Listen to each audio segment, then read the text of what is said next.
Boa tarde, pessoal do 6º e 7º EJA. Tudo bem com vocês?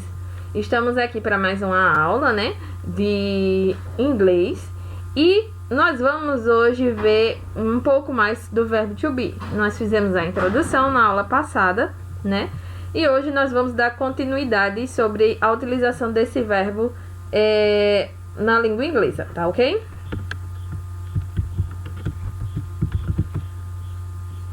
Então vamos lá, vou iniciar a apresentação para vocês, tá ok?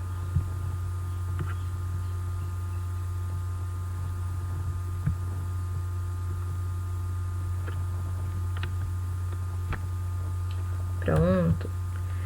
Por que é que nós devemos aprender o verbo to be, né? Bom, ele é o início desse novo idioma, né, que nós vamos aprender, que é o inglês.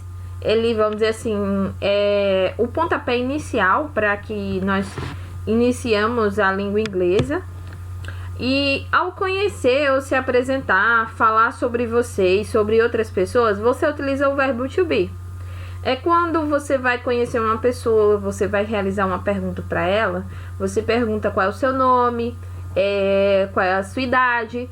E quando nós formulamos isso no inglês, nós também utilizamos um verbo comum, que é o verbo ser ou estar, que é justamente o verbo to be.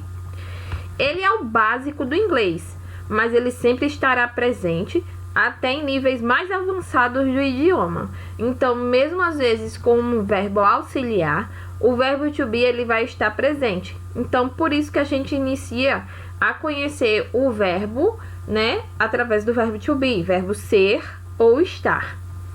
Ao aprender o verbo to be, você abre um mundo de possibilidades e conversações que pode ajudar na sua compreensão. Então, é por isso que nós fazemos a introdução da língua inglesa utilizando o verbo to be. Então, vamos lá. Essa é a forma do presente simples afirmativo, tá? Nós ainda iremos ver a forma negativa e a forma interrogativa do verbo. Mas para essa aula de hoje, trouxe essa tabela que vocês já conhecem, que é justamente utilizando o verbo to be na forma afirmativa. Então, essa primeira coluna representa o pronome pessoal, que para o português nós conhecemos como na conjugação de verbos eu, tu, ele, nós, vós, eles. Então, esse é o pronome pessoal, a tabela de pronome pessoal do verbo to be, tá? Ou de outros verbos também. É aqui que a gente faz a conjugação de todos os verbos, utilizando I, you, he, she, it, we, you e they, tá? Eu, você, ele, ela, ele ou ela para coisas e objetos e animais, tá? Aí utiliza esse it. We, nós, you, vocês e they, eles ou elas, tá? Aqui em vermelho nós temos a conjugação do verbo to be, tá? Para I, eu sempre utilizo am. Para you, eu utilizo are. He, utilizo is. She, utilizo is também. It, utilizo is. E para we, you e they, utilizo are, tá? Aqui, nessa segunda coluna azul, né? Nós temos a forma contraída. E o que é a forma contraída, professora? É a forma abreviada de se escrever o verbo to be, tá? Então, aqui, eu juntando I am, eu simplesmente coloco um apóstrofo e tiro o A. Aqui, ó, you are. Então, eu tiro o A e coloco um apóstrofo e escrevo tudo junto, tá? Isso aqui é escrito tudo junto. Da mesma forma aqui, ó, he is. Então, aqui eu tiro o I, boto o apóstrofo e escrevo tudo junto. E assim com os demais. Essa última coluna é a tradução. Então, o verbo to be, ele pode ser traduzido como o verbo ser, né? Eu sou. Ou com o verbo estar. Eu estou, tá? Depende muito do que você está tratando no restante da frase, tá bom? Só o restante da frase é que vai mostrar se você vai tratar como ser ou estar. Então, vamos lá. Na forma singular, nós temos I am, eu sou. You are, você é. He's, ele é. She's, ela é. It is, ele ou ela é, tá? Então aqui nós temos um cachorrinho. Então, sempre que tratar de coisas, animais e objetos, eu utilizo it na forma singular. Quando eu estiver falando sobre eu, a minha pessoa, eu utilizo I. E aqui, se eu falar sobre você, eu utilizo are, né? He, she, it, utilizo o verbo to be, is. No plural, eu e você formamos quem? Quando eu vou pronunciar no português, formamos nós, né? Então, nós é o we. Então, we are. Vocês que estão assistindo a aula, né? You are. E eles, né? O menino, a menina e o cachorro, eles. É o they. They are, tá? Professor, eu posso utilizar o we com o verbo to be is?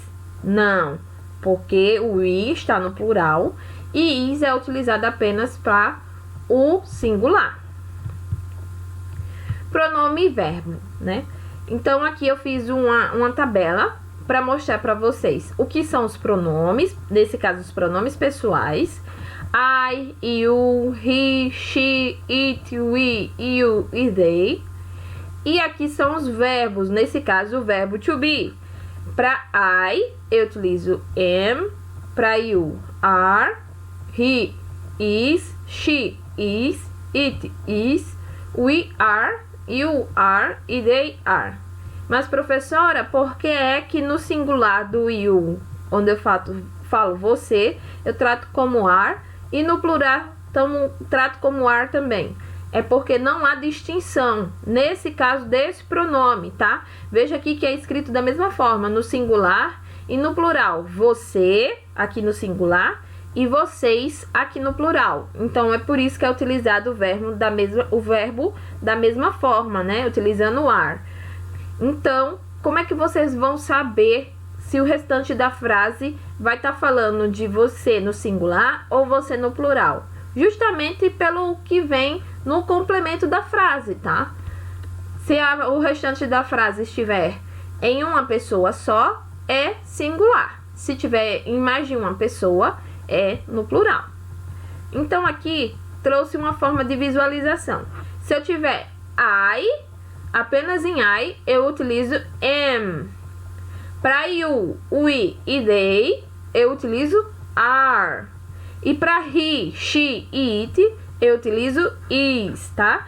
Não pode trocar de um para outro. Contract form. Contract form é uma forma contraída de se escrever o verbo to be. Então, veja só. A forma por extenso, extensive, está escrita aqui nessa primeira coluna. I am. E a forma contraída, eu junto as duas, boto esse apóstrofo depois do I e tiro a letra A. Então, fica I'm, tá? É uma forma abreviada, tá? A forma contraída é uma forma abreviada de se escrever o verbo to be. E da mesma forma, se faz com o resto da conjugação, tá? Tira a primeira letra, coloca o apóstrofo e se escreve tudo junto. Então, vamos ver aqui outras formas também de observar o verbo to be. Vejam só. Aqui, nós temos, nessa primeira frase, diz o seguinte. This is Mary. Então, aqui está dizendo assim. Esta é Maria, né?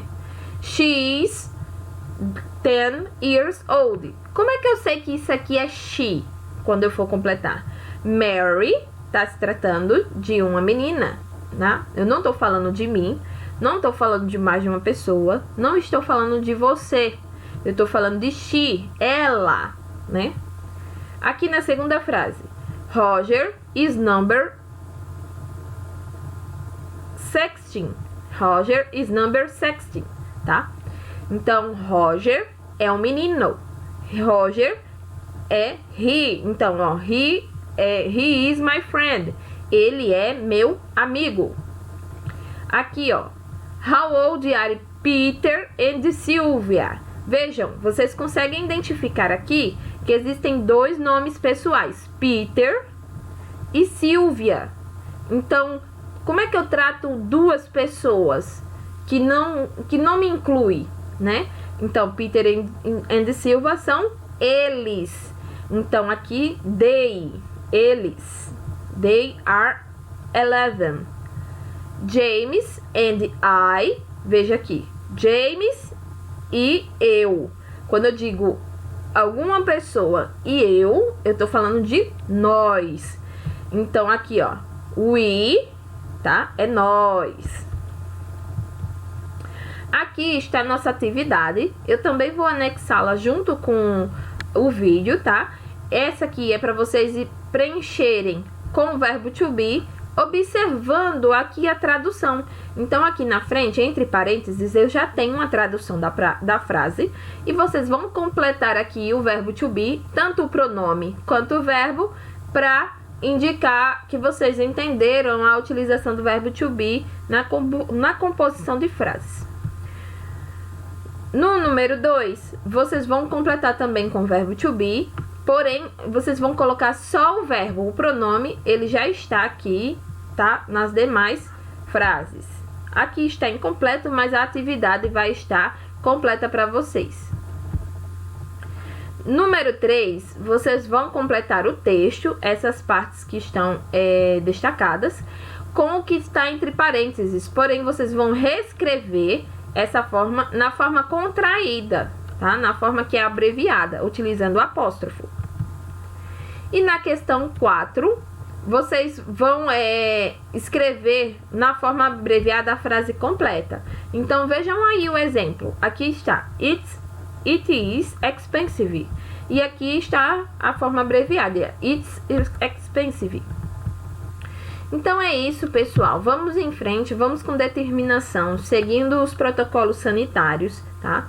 Vamos continuar nos cuidando para que a gente possa voltar com as aulas presenciais, tá? Então, por hoje é só. Até a próxima semana, ok? Fiquem com Deus.